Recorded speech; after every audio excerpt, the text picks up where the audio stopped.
Namang fig, okay. Jojo, number tang fig. Sisa Mavuso Trade and Exhibition Center, Mnyaka 2019. Number 1.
Testing 1, 2. Young if.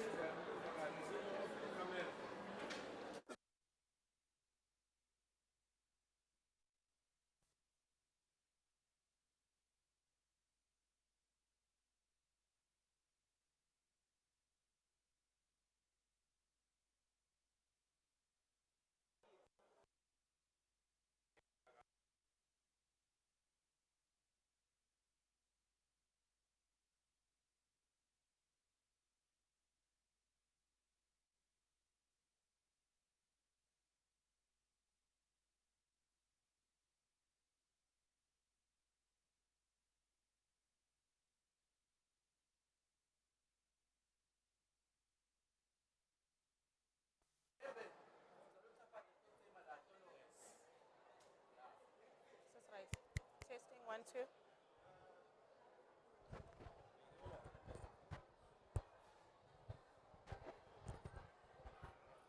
Yeah, George uchazwa yini ngilokupheka umphuthathi engantshona kwamphuthathi kangaka kudelutho kulesilevu la ngisho into lento ukuthi mina vele kwakuvele kudalwa umuntu longasizo sitabane yasekushawa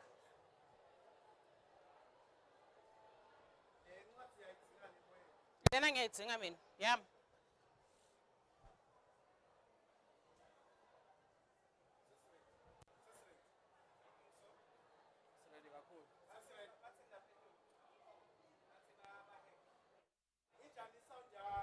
Testing 1, 2, mic test. It's the 3rd of September 2019. We're coming to you live from the Eswatini International Trade Fair. Kanzike Mbugeli, it's Eswatini for business. Oh, huh? Yeah. Siqhubela sethu lonyaka sithi Eswatini open for business. Kanzike Mbugeli nguloyo naloyo Mbugeli Uyati Mavuso kokuthi Trade and Exhibition Center 2019 siyanivuselela Eswatini sanibonani sanibonani. Eswatini is open for business.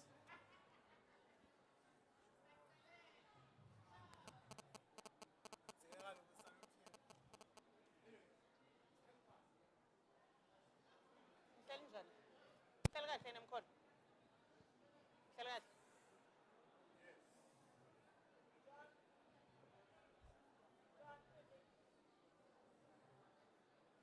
Buyisa yini?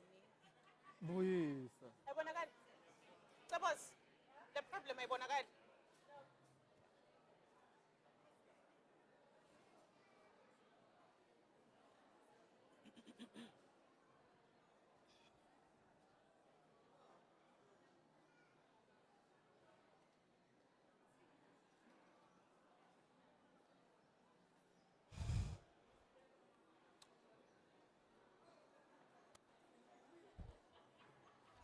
Excuse me.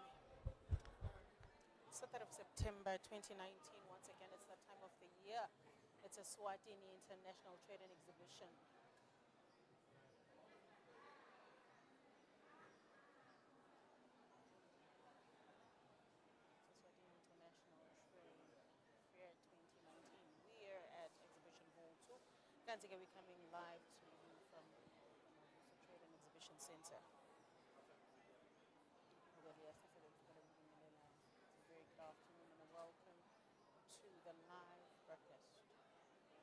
It's a very good afternoon and a welcome, a warm welcome to the live broadcast of Eswatini International Trade Fair 2019. Indeed, this year Eswatini is open for business.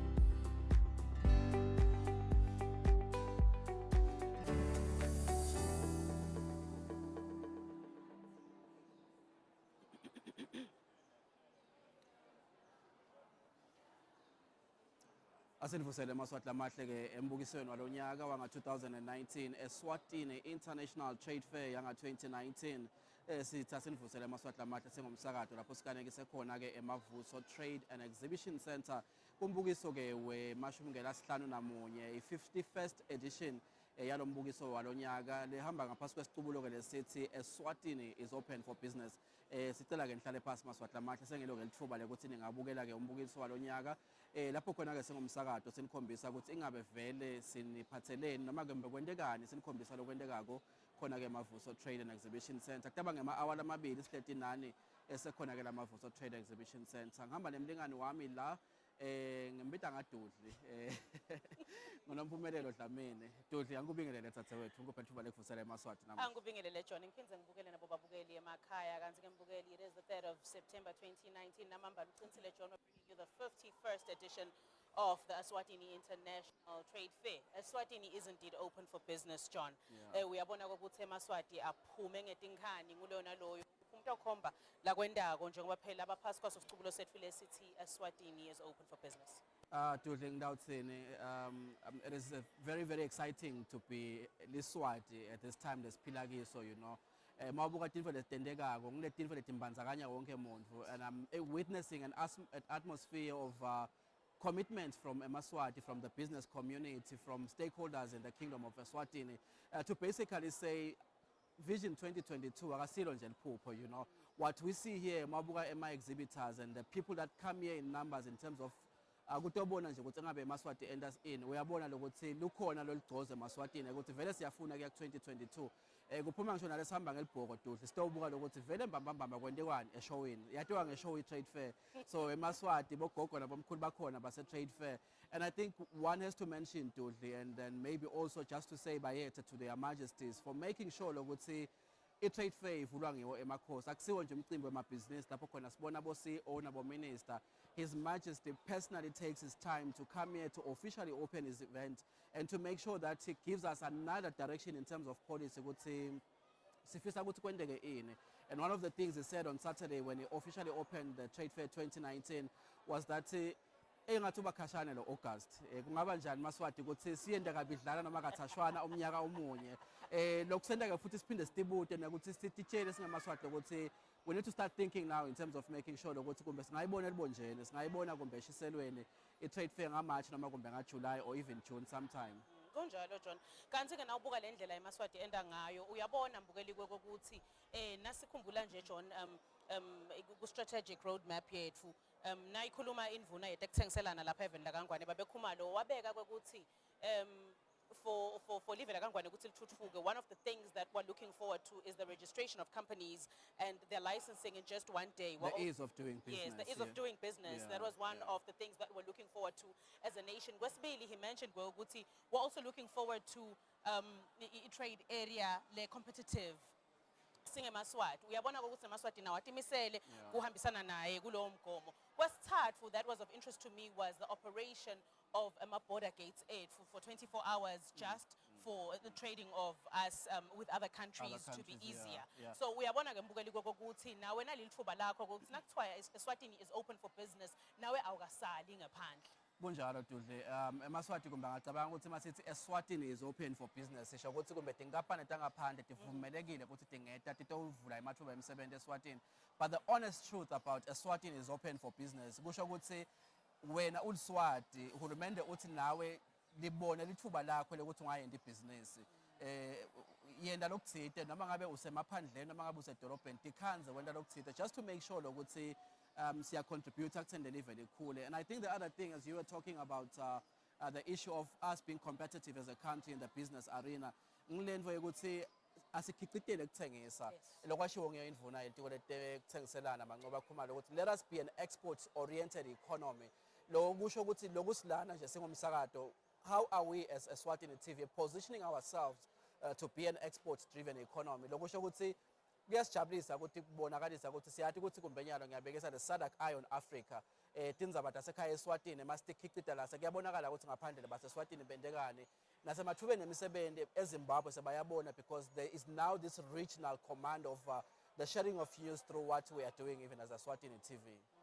Kanti ke John lomcimbi ke I mean lombukiso kawusiwa ngami nawe namuhla we are here to talk about so many things that are happening kodwa ke ngicanga ukuthi ngilona lo umbukelo utawufisa kwathi lebe ngaphumeleli kuba lana kubona ukuthi kwathi nakuvulwa wona umbukiso kulomnyaka kwahamba kanjani sineke regional administrator walapha kaManzini Chief Gija lo aba nayo inkhuluma sesibone ukuthi Chief Gija yena uthi nakavula lo umbukiso walonyaka kuhambe njani.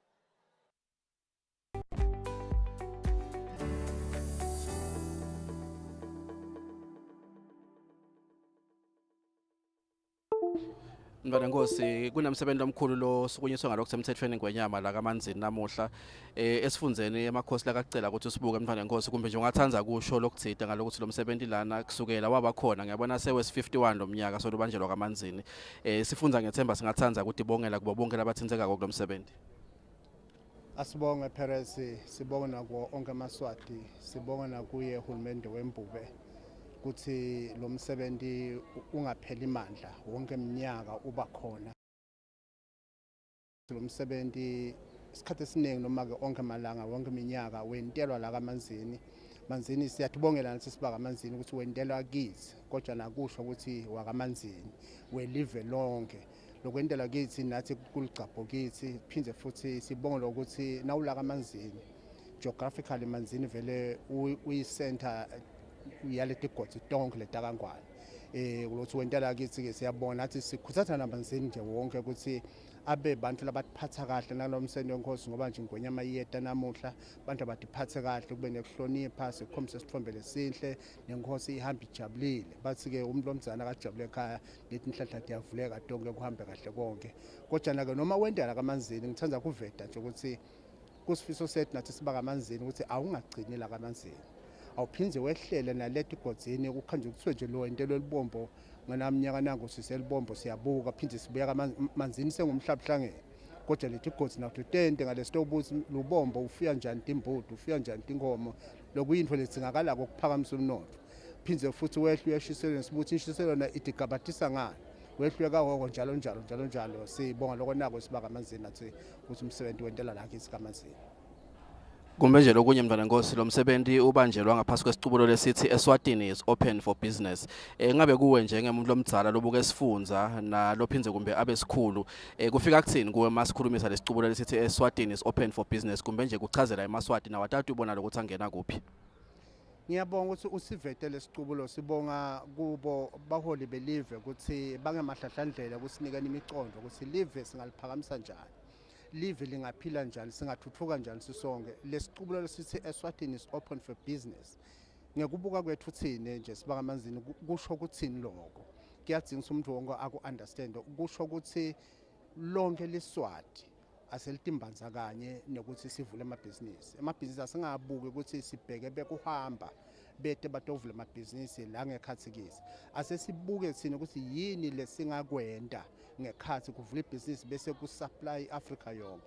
Ngidawubekisa nje Perez ukuthi itolo kwaba khona lithuba lapho kwaba khona sigulumba besipito kuswa bidinghabi ngiyabona nisebancane mhlambe ngeke anosikhumbule sigulumba leso sigulumba lebe sasakhuwe cishe ngathi nami ngangisemncane but ngiyasikhumbula sigulumba lesinaso ngathi sasakhuwa la kangwane sifitha iAfrica yonke lesigulumba sigaya gezi sipampe emanti siphindze silima siphindze sigaya nembila senta konke lokunene so into lekuthi simaswati asesisukumene sibuke nema projects la ngangena into business aqala ukubamba livangwa bese aphumela ngaphandle lesicubulo ngisesa ukuthi sisilonke leswati noma umncane noma unjani dibuke lo ngakwenda akusekusho ukuthi ibhizinisi ngilokuthi vele sewungilabala abakhulu lese babeka ama-billboards emgwaqweni ngoba nabo ababeka ama-billboards emgwaqweni liqiniso lithi baqala bathengise amafethi nginale ngibatiko nje labaqala ngelibhasikela athengise ama-vegetables kwaya wathenga kwesitolanyana wathengisa ama-vegetable lokwemakethanyana kwagcina sekustolo kwagcina salima senesigulumba kwagcina sonke lomkhulukane sonke asicaleni lapho ukuthi asisukeleni phansi sisebenze singabuki lapha eTulu naye so ufike lapho uqala lapha phansi nathi asiqale phansi athothi noma enga yena ngoba phela sonke siyendlula khathi sokukhona lomunye losukumile lasavala isikhala sakhe ngithatha kanjalo ukuthi lesicubulo sikhuthata onke amaswati sakasukume.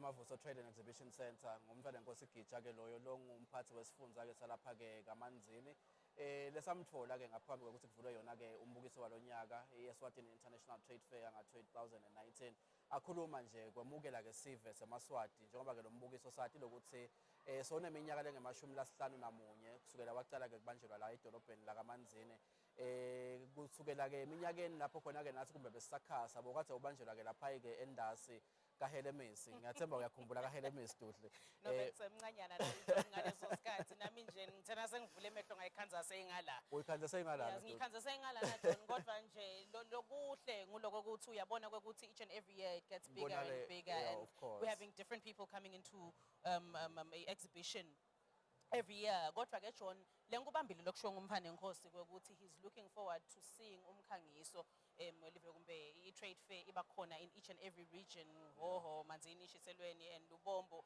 lokusho ukuthi hayi eMaswati asekanyuse amasokisi ngilona loya kabe nalokuthite la ngakwenda so that by the time we get to the other regions sonke siyakhona kuba nelutho lesingalibeka etafuleni kunjalo Duhle liqiniso ukuthi ingonyama lamagama seyawaphinza kwesibili kodwa ngiyabona icaphulele elinye livesi kodwa lesolo lihambelana nako lo ngoba eminyakeni lophelile mawungakhumbula Duhle ithinzile lenza baye ukuthi lama trade fairs noma lemibukiso vele ayibe khona etifundzeni letithite njengoba eminyakeni lophelile mawungakhumbula apha wayibamba i-trade fair wayihambisa tonke letigotsi sizathu bekungilokuthi besigubha umkhosi lomkhulu wa-50-50 so yahamba yayeshiselweni yayelibonjeni kanjalo so ingonyama mayivula nga-2018 yaveta lokuthi yathi sikukhanzeka ukuhle ngalokuthi mawutawuthatha lama-services uwamikisele kulabantu kuyindlela yekubaphakamisa ukuthi lolusito lebalidingako libe thutane nalo.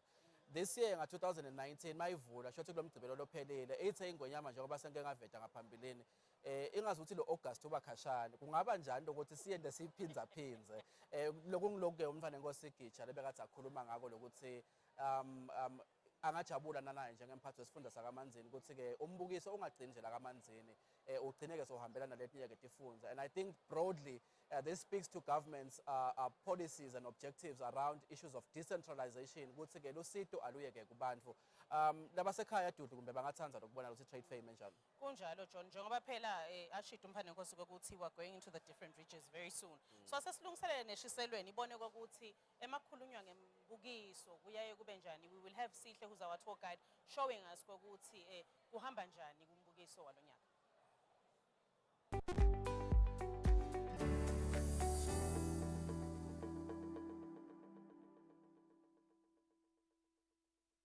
It's a beautiful day, Masatla Madle. So let's go a trade fair showing lapho khona bosomabhizinisi baphume ngetinkani batawukhangisa ngayo imikhiqito yabo leyehlukahlukene. Eceleni kwami ke nginaye Sihle Nkhabinze lo tasicocela kabanti ukuthi eshowini yini imvo lesitati khanza futhi sitati khanza ngakuphi. Unjani Sihle? Ngiyaphila fortunate ngabe wena unjani? Ngiyaphila mina. Ngabe ngifuna nje mastands latsite ngwathola ngakuphi khona la eshowini. Emerstons true fortunate sinela mahola lesinawo labanye labangephandle but nje angicale ngala mahola mhlawumbe kusangale ihola lelikhulu lesibita nga hall 1 ulayisha kakhulu i-private sector phinza layishe ma international exhibitors so sinetinkampani eziqhamuka ngephandle sinato ku hall 1 sinema corporate companies ala kangwane lacishe agcwele kukhona ku hall 1 then isibuye eholeni lesi2 lecishe ngathi the second biggest guest nazanyana hall lesinalo khona Mavuso li house government iphinze la house ne private sector lase house ne ma media houses ethu la khona iBIS VOC na cishe nani baka TV then bese siqhubeka ngema pavilion nanawo ahlukene ngetimikakha yawo lesina ni private sectors nema pavilion nema private sectors ne pavilion ne foreign exhibitor phinde sibe nema pavilion nema government services lengathi masicala sicale phasi ku Setco pavilion uzofika ku pavilion number 6 lacishe ngeluhla labo beme kanjalo ne communication isinayo le fire cards la kuna Eswatini mobile khona then bese sesiba ne outdoor exhibition yethu cishe I compriser ema private companies lawo na abuka kakhulu kuma sales or selling of my products la sibone khona kunabo NMC labakhona bathengisa wona umbila bathengisa emabhontshisi sibuke MTN lothengisa khona ama services akhe lafana nabo mobile money and the like then sibe na AIDS health locisha wenda testing check abo HIV then sesiba ne consumer market nayo Joel Kamalisho it's consumer marking lapho la sikhona khona kuthenga khona ama products la fire cuts ema perfume bo Tupperware ema sandals ema icloth impahla tekugcoka then sesiba ne handcraft makina lekhona khona lapha ku arena handcraft maki as state nje yithengisa bajengisa ithengisa amakhono abo etandla nema products laba producer ngathi tunatandla then sesiba ne facility entertainment lecishe ingale ngendasi le kungiyona facility lesinayo lamavuso lengathi iyabhadarisa la kunema fun games khona ebantwana phinze kube ne entertainment in the form of music sibe nema jumping castle sibe nema go karts sibe netimoto tema remote leti ngathi ma drone cars cishe ngathi ku siphelele khona ngalapho tsetsewethu kuyifinyeta nje kancane then sesiba ne parking space ethu le adjacent to the exhibition area. Alright kukhona ke netibaya ngengabona ngale ngemuva kwendekani khona ngale ngemuva cishe kuhambisana na agriculture bafuyi belive lebanetinkomo noma timbuti netinkukhu netingulube leticishe ngathi tibukeka titinhle kakhulu bakhangisa dona ngale ngenhla for sale lakunye for exhibition purposes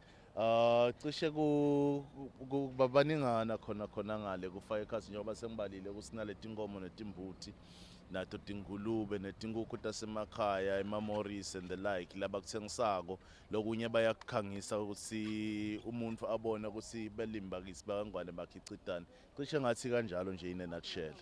All right. Okay, when it comes to entertainment lo sport like dlala bobhola bo kukhona inilonyaka lesitakufola noma nje kude Kuma sporting codes lesinawo basically cishe sine boxing. I-boxing letawuba khona kulo lona leli viki khona ngale ngenaska entertainment area. The association yaka boxing i-organize just a mini tournament la kutabe khona tishayana ngemaguduva khona ngale ngenasi. Lalamanye ama-sporting codes mawukhumbula kahle we used to have i-volleyball ne-basketball lonyaka sibebede lawo ma-sporting course lawo kani lokunye sike seva nelihinyana asho yena epa ukuthi kungendeka kube nebhola lonyaka eshowini nayo igcine sehlulile ukuthi mhlambe sisonzete ku-EITF 2019 but siyethemba leminyaka letako ma-sporting courts ataphinze abuye abe maningana. Alright, when it comes to ma-business seminars ngabe khona yini la khona? Ma-business seminars akhona tsatawethu sicale ngawo itolo le yekucala beyibuke musicians yaphindze yabuka nebantfu labakuyona yona le industry yaka music in terms of ukuthi ba manage njani ma financials abo but manage njani bona and what other opportunities are there for ukuthi bangakhula. For example kungena ku production kungena any other ma sectors within the music nazanyana music umbrella. Then sinamuhla sinenazanyana sine launch la si expect kuba nendvuna yalo tiko la commerce letabe ilauncha i-exporters manual la siba ngathini la kube kune consultant khona lebizivakashela kangwane itosakhela leyo manual ukuthi mawutiva ungsoma business so ready for ukuthi unga exporter outside the country, what are the things lekufuna utibuke, imithetho ya customs uhamba kanjani, ima permits lo watfola kona malatsingaka ngilaka kanjani. So cishe ngathi ime kanjalo leya namuhla.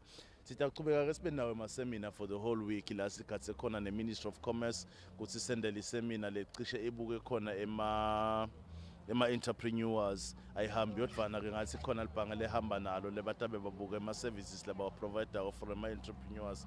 Then sibe naye i-ESCOM le naye tabakhulumisa indzaba ye-IT kulesikhathi sami namuhla. Basically batabe babuke indzaba tabo cyber security ukuthi ngabe sitivikela kanjani ukuthi singakhoni kuhackeka simathi tinkampani noma kuhackeka sibosoma business bakangwane. Bese sebe khona lesilethelwa yi-US Embassy le ibuka nayo indzaba ye-ICT but seyibuka kakhulukhulu ngala kubomake. Siyibonile le industry leyo cishe dominate abobaba esikhatsini esiningi. So yona itabe ibuka lo ukuthi ngabe bomake lichaza lini labadlalako noma ama-opportunities lakhona for bomake kuleyo sector leyo anganani. Cishe kutabe kume kanjalo acale njengemsombuluko ayozda yophela ngalesihlanu. Ikhasi lakhona is from 9 ekuseni kuyoshaya 1 every day. Lokusho ukuthi eMaswati letile show ina benefita kakhulu. Emaswati letile kube usivakashi uvakashela show usutabuka titandi noma ungsoma business lokhona khona la showini lofuna ukuthi mhlambe utiphakamise in terms of kuthola lwati information yamahala uyangena khona le business seminar kumahala ungena for free ulalele ubuta imibuto interact nawe ama presenters latabe ya presenter then uphume nemgodla wakho sopakishile ukuthi ngiyoticushisa kanjena ku cyber security ngiyoticushisa kanjena ka entrepreneurship noma exporters manual ingisite nganako itholakala mahala leyo information. Thank you so much Sihle. Kubonga mina fortunate. Well babukeli sesimvile Sihle asicocela ukuthi khona la eshowini tintfo letitsite titfolakala ngakuphi. Ngiyethemba imbukeli ukuthi aneke uzisalele ngephandle utawute eshowini na utosijoyina.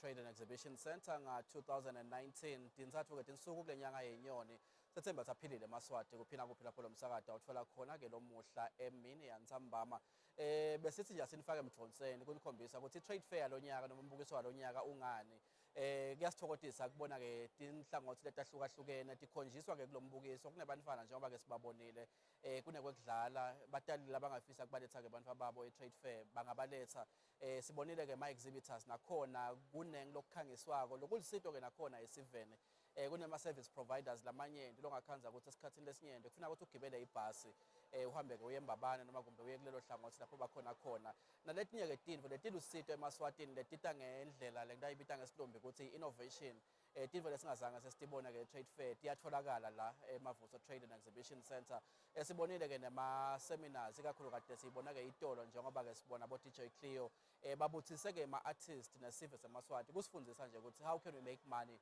via digital platforms sifundzele okukhulu itolo eMaswati lamahle kungaba nje kwakhuthata eMaswati ukuthi lama-business seminars lakhona la eMavuso Trade and Exhibition Center abe ingcenye yalombukiso lwadi ngilona lolutawukuthatha lokumikise ke embili singagcini nje ngekukhangisa kuphela avumelekile ke lama-business seminars kunoma ngabe ngubani akubhataliswa noma ngabe usekhaya ufuna kutela nje ama-business seminars kuyafundwa about agriculture and I think there's going to be a seminar coming up I think shortly maybe tomorrow the next day lekhulumisa nje tindzaba tabo technology if you are in the technology space do come around you don't have to pay you don't even have to pay at the gate uvele nje ungene uconze khona bese nje sinikhombise ke Maswati lamahle lokwendeka konke eMavuso Trade and Exhibition Center labanye ke labakhangisile kulombukiso walonyaka labaphindze bafise ukukhuluma nesive basichazele ukuthi benta ini eMavuso Trade and Exhibition Center nginenkampani i-Public Service Pension Fund efuna nje ukukhuluma nesive isho ukuthi yona yenda ini eMavuso Trade and Exhibition Center nginamake nomsa la utasichazela ukuthi kwenta njani asekuvusele make nomsa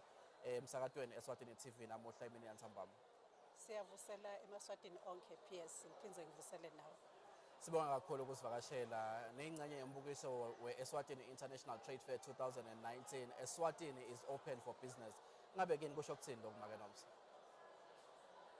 lesiqubulo salonyaka sisho ukuthi nathi silihhovisi laka Public Service Pensions Fund silethela isito esiveni ikakhulukazi phela emalungeni ethu njengaloku wathi PS ukuthi emalunga ethu ngito ti-70 tembuso ti-70 tembuso ke sidibhekekile ukuthi tisivakashele lapha emahhovisini ethu tiyogqwalisa nje nakule kuthiwa ngema-nomination beneficiary form lawo ma-forms lawo ayasita ikakhulukazi uma lesi-70 sesishonile sathi silihhovisi latemhlala phansi ukuthi sifiso salelunga besifisa ukuthi sabe le mali siyabe ngale ndlela lena.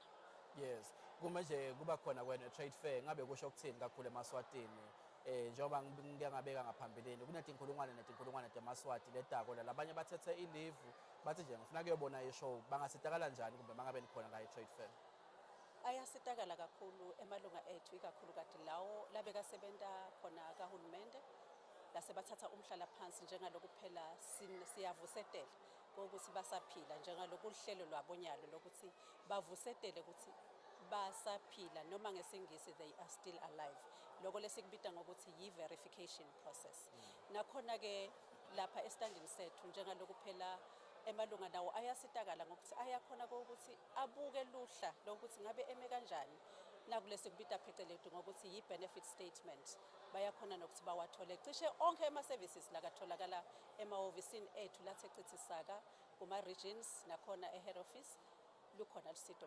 ayasitakala emalunga ethu khona lapha eMavuso Trade Center. Ngicela sikhulumise kakhulu le verification process yekuvusetela ukuthi hey ngisaphila awusichazele nje ukuthi isukela kuphi nokuthi ihlose kulungisa diphi inkinga mangabe nike nabhekana nato i-verification process singathi nje yi-biometric process ngalamafishane lapho asisathathi akusendiwa sekwentiwa nathi tithupha I think uke wabona nakuyokwentiwa likhetho nasiyokwenta likhetho ukuthi sekufakwa tithupha kuyafana nake nala sekuvela nje kuvela uveta buso bakho ufake isithupha nako sowuvusetele wena lo wathatha umhlala phansi ukuthi vele sowuvusetele ukuthi nako usaphila kuyasisita ke silihhovisi ukuthi singakhona ukubhadara abantu lasebafa bashona katseni noma lasebafa katseni siyakhona ukuthi sibone ukuthi nali ilunga lethu lisaphila siqhubeke ukuthi lithole i-pension yalo ngalokujwayelekile ngabe nithenga ini elungeni ukuze kusakwazi lokuvusetela lobulunga ngeva ukuthi kube kwathi ithupha lapha kukhanya onke emalambu kodwa yini lokho yena nikudingako lokukhombisakala ukuthi vele lo muntu yebo usaphila kodwa bekalunga lalesikhwama lilunga lethu-ke leselithethe umhlalaphansi PS lidzinga nje ukuthi lite ne-ID yalo bese lita naleli card laka-pension fund bese lifike liyavusetela akuthathi ngisho 1 minute kusuke sekuphelile. So uyawaphatha kodwa lamanye amaphepha lakhombisakala lokuthi ulunga. Uphatha nje i-ID yakhe. Uthenga nje i-ID. I-ID aphiza aphathe naleli card laka-pension. Yes. Ngivekele ukuthi nala trade fair ngazi ukuthi nekanekese kumbe lapha ku hall number 1. Kodwa ngathi nalelenye indzawo phindele lekhona la i-trade fair. Yes, sikanekise ku hall number 1. Ku hall number 1 kufana nokuthi lihhovisi lethu sithethe lihhovisi lethu salibuyisa lapha ku hall number 1. I-verification process yethu-ke siyentela lapha egroundini lapho khona sine mobile office yethu kulapho khona-ke ufike uvusetele ebulunga bakho uma ulilunga laka-Public Service Pensions Fund usho ukuthi no mina ngisaphila. Kule office ngiva ukuthi nithatha nje le-office nayo lapha ku hall 1 lokusho ukuthi umuntu noma ngabe ufuna ukufaka i-claim angavela aconze la eMavuso lokho kude la kangakwenti konke lesikwenta ehhovisini eMbabane head office nakuma-regions ufike alithole lisito lapha ku hall 1. Yes. Kunendzaba yokuthi kumbe labanye lokusikhuluma nje banako lokuthi yathi kunendzaba lengifuna kuyilandzelela na office la PSPF noma ke lemhlala password 70 tembuso akuphi la office eni kumbe thutane nebantfu kumbe labo labangeke bakhona ukufika eMbabane kumbe nalabo labangeke khona ukufika eMavuso. Sinawo ema-office PS sinalo le-office lethu enhlangano lapho khona kuthiwa kuse-FNB building. Sibe nelihhovisi esiteki enhlangano sibe nelihhovisi esiteki evukuzenzele building sibe nelihhovisi kaManzini lapha kuthiwa khona kuse-ENPF noma Eswatini International Trade Fair building nasesipiki kanjalo sikhona khona emahhovisini ase-ENPF Eswatini National Provident Fund building kulapho sikhona khona bese kuthi eMbabane-ke sinalo le-office lethu lekuyi-head office lapha lekuthiwa Kungamu building. I think Kungamu building ilapha ngenhla kwe-Hilton Garden Inn. Yes. Kumbe njengoba sotibalile tonke letindzawo including nalokho lokwenteka la e-trade fair. Ngutiphi tintfo longakhutsata emalunga namasive lesitsindzekako tindzabeni tesikhwama semhlala phasi ukuthi site sitotikhulumisa basically ama-services leniwaprovidako latsindzana nalesikhwama. Ngawakhutsata nje malunga ikakhulukati labo labasasebenta kokuthi ngicela basivakashele lapha estandini. Batowuhlola ukuthi ngabe bayigcwalisa yini nayi i-nomination beneficiary form ngoba ngiyo lesihlupha kakhulu kulamalanga lesikuwo ukuthi uma nje usisebenzisa embuso siyagcizelela siyakhutsata sithi wota utogcwalisa le nomination beneficiary form imqoka kakhulu PS lo ngayithathela phansi ngambangela depth inkinga lo ngayithathela phansi imbangela tinkinga tokuthi uma asashonile singakhoni ukuthi le mali yakhe bese yabiwa kanjani noma ngesimbisi i-distributor kanjani uthole ukuthi mhlawumbe yena kube bekagqwalisile konke bekutawuhamba lula kakhulu. Yes. Kumanje kwagcina make nomthe sesigocota indzaba ngiva ukuthi abanivakashele bagcwalise ama-nomination forms kodwa liciniso ukuthi wathi mawufaka esikhwameni uyafuna lokwathi ukuthi sekunamalini ingabe emalunga ayakhona yini ku-accessa lokho noma kukuthola lokho ukuze ukuthi uma bangacabanga ukuthi makahamba uyawuhamba phethe lokungaka ukhanze ukuthi uyathi uyahlola esikhwameni kumjabhise ngoba akusiko kumbe lokho lebekakubhekile konke i-service loyidingako utawufike uyithole lapha ehhovisini lethu laleli la e-trade fair i-benefit statement nayo uyayithola ngoba ngiyo lekhokha loluhla lwakho kokuthi ngabe ume kanjani noma sotawuthatha umhlala phansi noma ufuna kwathi ukuthi so-contribute lokungakanani itawufike ikutshengise yona le benefit statement so ngiyawakhuthatha emalunga kokuthi akasivakashele lapha estandini sethu atothola lonke lolo sito lo lakalibhekile kokuthi angalithola emahhovisini aka-Public Service Pensions Fund. Makenomthe siyabonga kakhulu ukuzivakashela sithi qhubeke bekuhle nsesa trade fair. Siyajabula. Besixoxa-ke namakenomsa la ukhulumela-ke inkampani i-Public Service Pension Fund achaza nje ukuthi batholakala kuphi-ke eMavuso Trade and Exhibition Center ekugcizelele kakhulu indzaba yokuvusetela bulunga bekuthi buvusetela ukuthi usaphila mangabe ulunga laso lesikhwama phecelezi nakule bakubita ukuthi i-verification process bathi banyenti abantu ababhadalwako kanti sebahamba nokuhamba emhlabeni fika-ke utokuvusetela-ke bulunga bakho eMavuso Trade Exhibition Center sitawuthi-ke bekusilenhle sinikhombise la umbukiso walonyaka ikakhulukathi asivami ukuveta siwuhlanganise nelibandla noma kumbe nenkholo kodwa sicoce nemfundisi Mazibuko laba beJohannes Mazibuko ngemgcibelo kuva nje ngalokuthi nanga umbukiso uyavulwa sibona ke bafundisi abakhulu bathelekile Mavuso Trade and Exhibition Center babekwa yini bafundise bona i-theme lethi Eswatini is open for business bayibona injani. We were actually amazed at the way he unpacked the theme Eswatini is open for business nemaphutha lendiwa ikakhulukazi bazalwane labasebhizinisini lekathi umfundisi singawakucondzisa ngale nkulumo yakhe ke lesithi asesenihlephulele yona lesayithebula kumfundisi.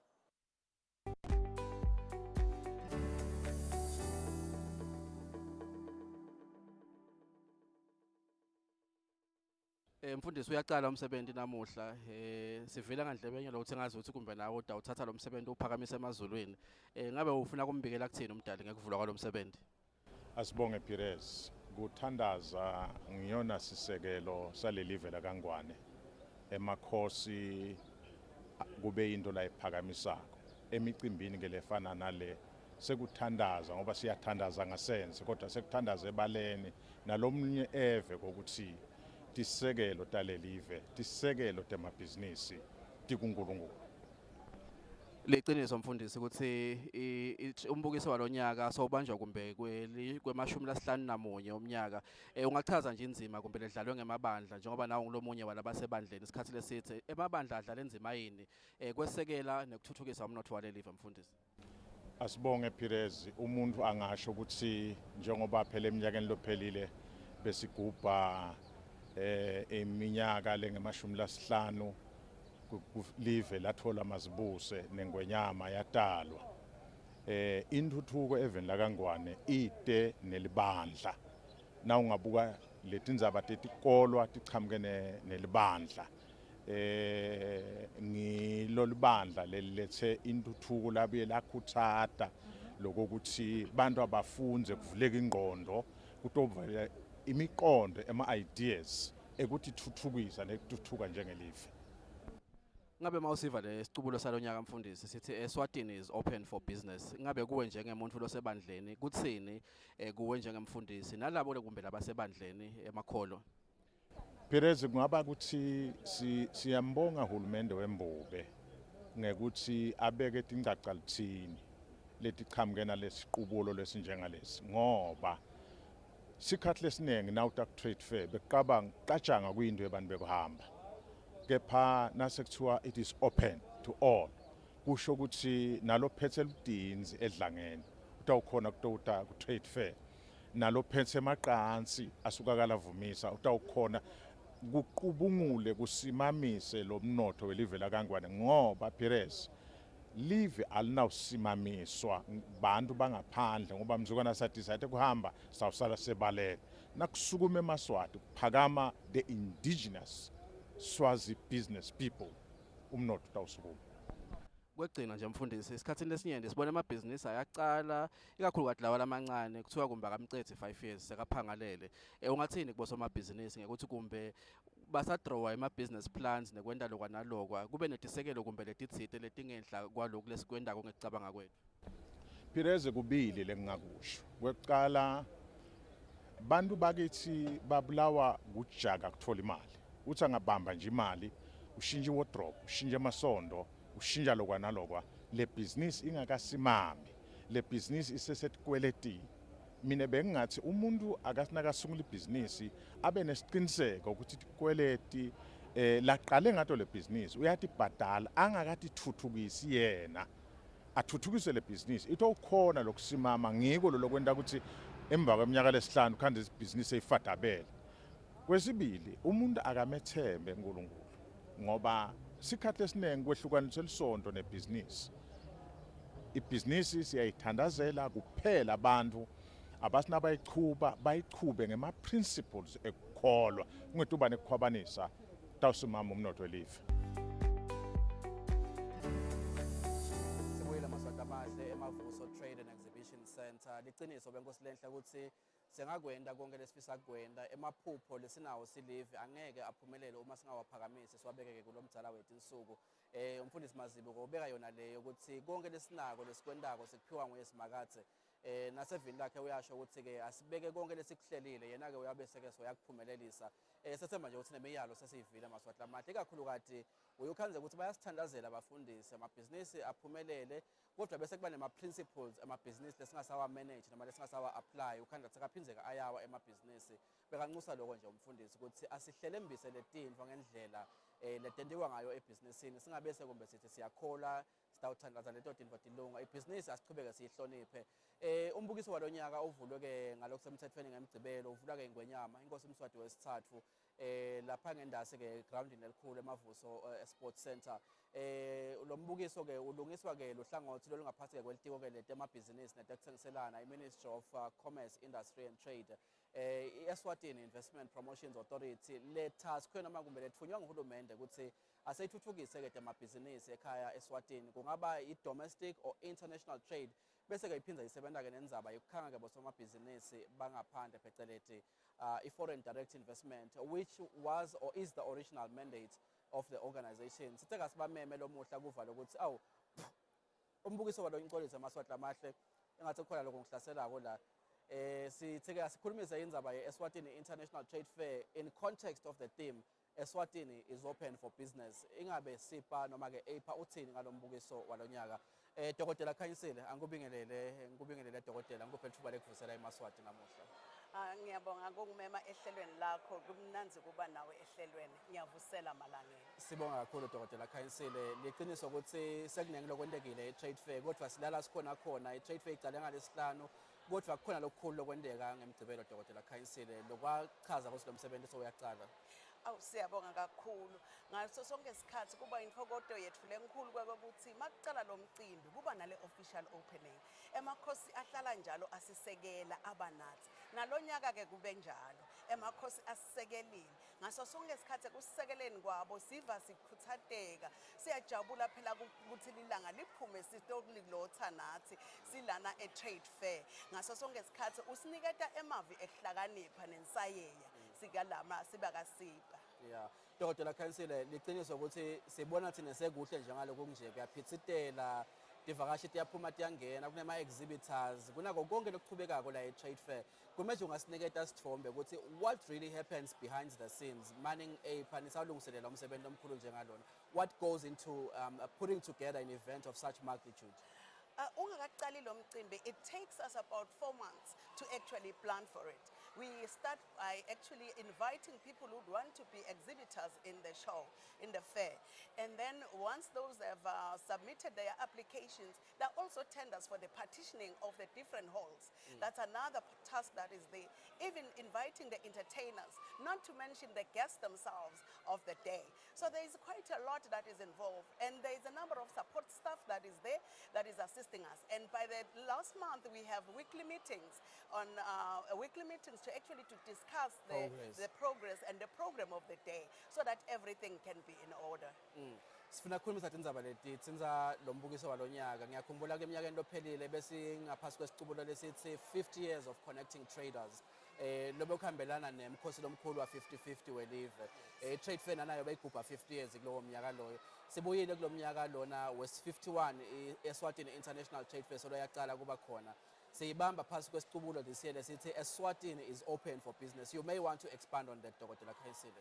Thank you so much. Eswatini is actually part, the Sikubulo, actually the theme, Eswatini is open for business, is in line with government strategic roadmap, that the country is open for business so that we can boost our economy. And one of the ways of boosting our economy is to attract businesses that are actually export-based. So that's what we're saying. When we're saying Eswatini is open for business, we're not just talking about FDIs. We're also speaking to the domestic traders, the domestic market, and say, we are here to connect you with other traders, to connect with other people, export your product so that everybody may know that Eswatini is there and it's open to trade with the rest of Africa. Yeah, I think you are touching on a very important issue, the fact that we are saying Eswatini is open for business. Our local businesses must understand the dynamics of being export-driven or export-oriented in their thinking or in their approach, you know. But as far as the Eswatini International Trade Fair 2019 is concerned, what have you done as SIPA or as APA to make sure that it speaks to the theme Eswatini is open for business? What we have done this year that is quite different is to actually host business seminars. We did try it last year, and this year we have more business seminars that are taking place in the business center. And one of the seminars which we had today was actually the launch of what we call the easiness to the training manual for easiness to export market. So that manual speaks to how you should be ready to actually export as Eswatini is actually open for business. And as we know, our government is actually for businesses that are export based. We know our market is limited, and government actually has a number of trade agreements which gives us an opportunity to a wider market, and we're saying business is in Eswatini must take advantage of those markets. Yeah, I think I was very lucky to be part of the session today, the one that you are speaking about, the Export Readiness Manual, which was launched by the Minister of Commerce, Industry and Trade. In a nutshell, Dr. Kansida, what is that manual about? You know, because I think it addresses the challenges that we had as business people to export our commodities, our goods, our produce and everything. What is this manual addressing? First of all, it addresses the role of IPA. What are we there for? It's to support you, to give you, provide you with information on the market that is out there. So even the Ministry of Commerce, Industry and Trade to say it is available to support you as a business person on the market. As a business person, the training manual is actually talking to your readiness. Are you ready to export? As IPA and the Ministry of Commerce have a number of agreements, of trade agreements, and which gives business people access to the market. So when we say there is access to the market, we are saying, then the question comes back to us and say, are you ready to export your product? So first of all is to find out, do you have the right quantities? Do we have the right packaging? Do we have the right qualities and standards? Are you meeting all the requirements and quality standards and adhering to what is required of you before we export the product? So that's what we are talking to. As a business person, you must have that information and that knowledge, which we also support you with and actually provide with you. But you must also be in a position to have that continuous supply to meet the demands of the market. Yeah, the Export Readiness Manual, I think, is a brilliant idea to try and upscale or to capacitate or to create preparedness for exporters, you know. Yes. But you may find that it comes at a fee. I don't know if that is true. At the moment, today it was actually offered to the participants for free, not necessarily the training, but the manual for self-training.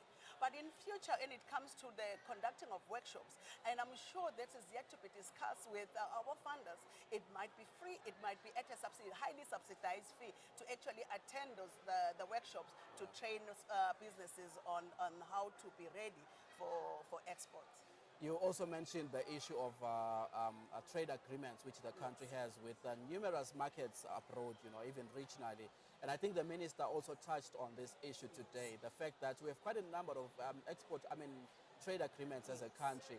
And he feels like we can even stop making new agreements with other countries because we are not fully maximizing on the ones that we have, you know.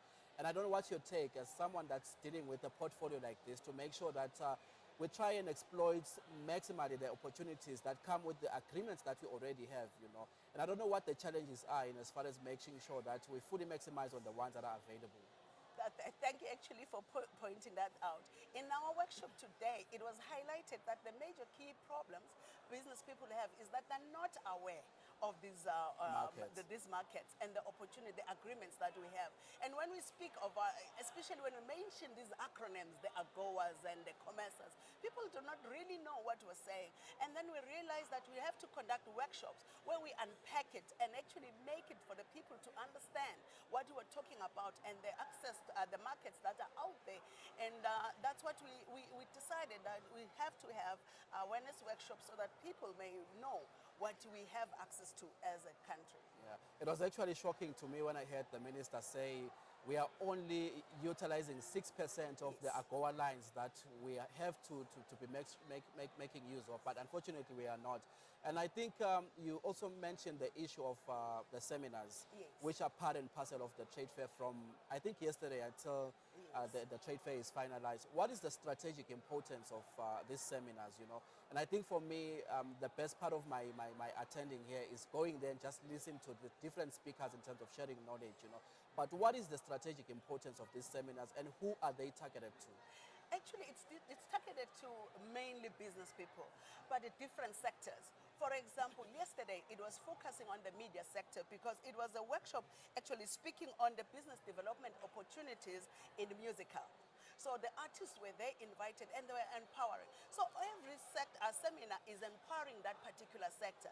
Today it was speaking to all sectors but talking to exporting of our services. Would have another seminar that speak to the ICT, but focusing on women with and understanding and appreciating ICT. And then we have another seminar on MSME in terms of micro, small and medium enterprises and how they are being financed. So it's actually trying to empower everyone that is a business person that would want to grow their business to, as we are saying, Eswatini is open for business. And probably as we conclude, you may want to extend an invitation to exhibitors. And someone is sitting at home and they are hearing us talking about seminars. And usually we have to have an invitation to attend the seminars, you know. And I don't know if we can invite them and just provide some clarity in terms of who and who cannot attend. Thank you so much. Our seminars actually are for free. And they're at 9 o'clock. And out of the seminars that are being open at 9 in the morning until 12:30 in the afternoon, all business people are invited, even those at home who anticipate or interested in that particular topic can come in and be part of the seminars that are taking place.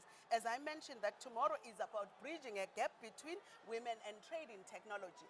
So any person that is interested in technology, as we know, we're moving to 2022, whereby we will be looking at being ICT technology a kingdom that is with the fourth industrial revolution. It's important for us to be equipped in that era, to be capacitated, so that we're actually moving towards that.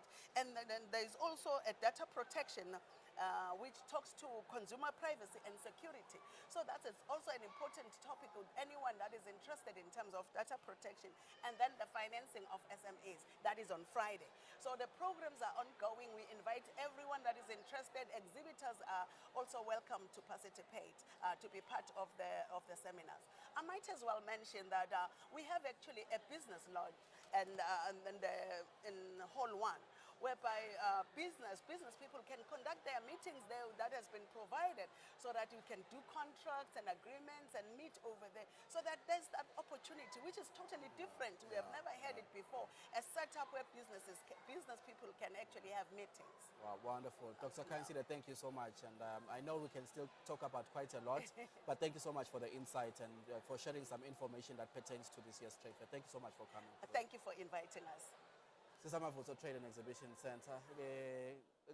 Nekuyiva yehlukile ine spirit lesingathi mangabe usele ungathi sola nalokuthi ngabe awukedelene Mavuso Trade and Exhibition Center. Sengineminyaka ke ngita trade fair, but there's quite an upbeat and positive spirit about this year's Eswatini International Trade Fair. Emaswati ngiyabona manibuka netitfombe. If you look at the people coming in from the gates, going inside and out, you know, you can see that Maswati are hungry for success. Maswati are hungry to contribute towards the growth and the development of this country. Sitawuthi ke masibuya la sikhulumisana ke la Eswatini Regulatory Authority.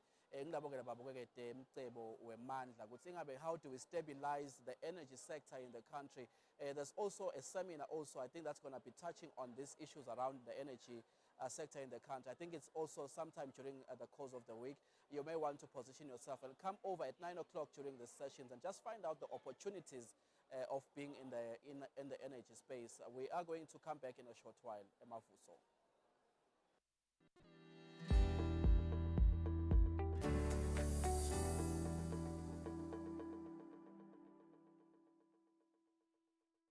Feminine touch, the women are still talking. Etimo lokufuna bese yahlakaniphela lokufuna wena utithandze wena kuqala lempo yekujajana netilonza ngekhathi uyabona once watithandza watemukela wena ungaphuthelwa njalo nje ngetikhathi te feminine touch.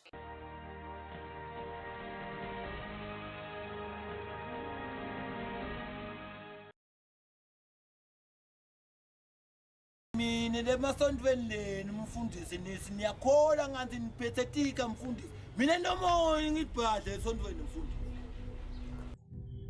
awufuna kwelini faka lokhu ngokwakho no ngiyakuva lale ngisakulo msimo sami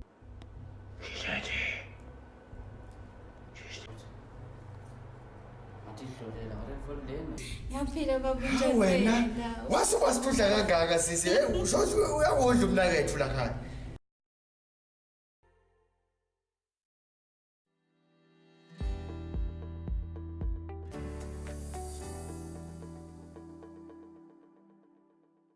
And we are bringing to you live the Eswatini International Trade Fair Mbukeli Sikanekisela Exhibition Hall number 2 khona lapha Mavuso Trade and Exhibition Center.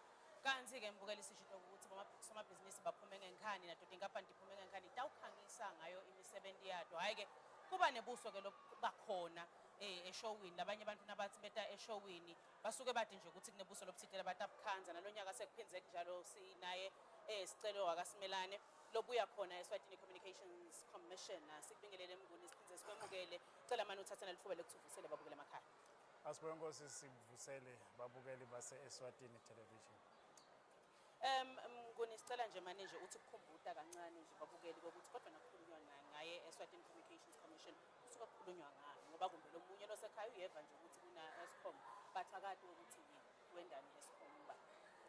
Siyabonga Nkosi Eswatini Communications Commission thine singu regulator seluse letaka communication noma tekuchumana seluse ke tindzaba tekuthi bomahlale ekhukhwini basebenta njani nema services labanika wona leto nkampani siphinde sibuke temaposi ukuthi tona tisebenta njani sibuke te internet siphinde sibuke ke nato letekusakata ngemoya nangamsakato wetithombe beluswe ngithi ke labo nasithi selusile ke sisho ukuthi ngithi lesibanike ama licenses siphinde sibuke nalokuthi lemigomo lesifaka kulama licenses bantu bayilandzela yini leto nkampani lesinikelwe umsebenzi lonjalo sibuke lokho nje kakhulu kodwa ke nasibuke lokho sibukele bantu ngoba thina si regulator egcine konke zi regulator la ukuthi lo consumer lo sekugcineni lo mbukeli njalo sibukela ke ekhaya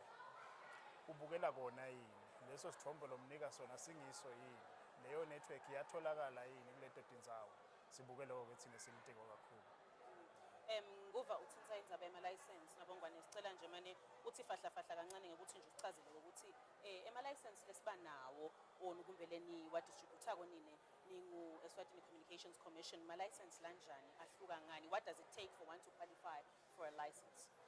Siyabonga Nkosi thina ema license lesiwakhipha ko sikhipha lawo lesigunyatwa ngumthetho sisiwakhipha kwanyalo nje umbukele angadi ukuthi kulamalanga besikhipha ema license aka broadcasting ale tekusakade temoya nato letithombe lo ke besikwenta sigunyatwa ngumthetho lothi kufuneka ukuthi labo lesibakhanze basebenta bese sibanika ke ama license nyalo sibanike ama license ngaphasi kwalomthetho wethu wa 2013 lo wakhathini ngiko nje sikhiphe ema license sakhiphela kwanine Eswatini TV kulama vile liphelile nje bese sinika license ngoba kusho lo mthetho siwakhiphile ke nalamanye sawanika VOC ngoba simkhanza sebenza sayikhipha lenye sayinika iBIS ngoba naye simkhanza yasebenza sanika nechannel eMaswati nayo ngoba siyikhanza isebenza lo mthetho ke uthi asende njalo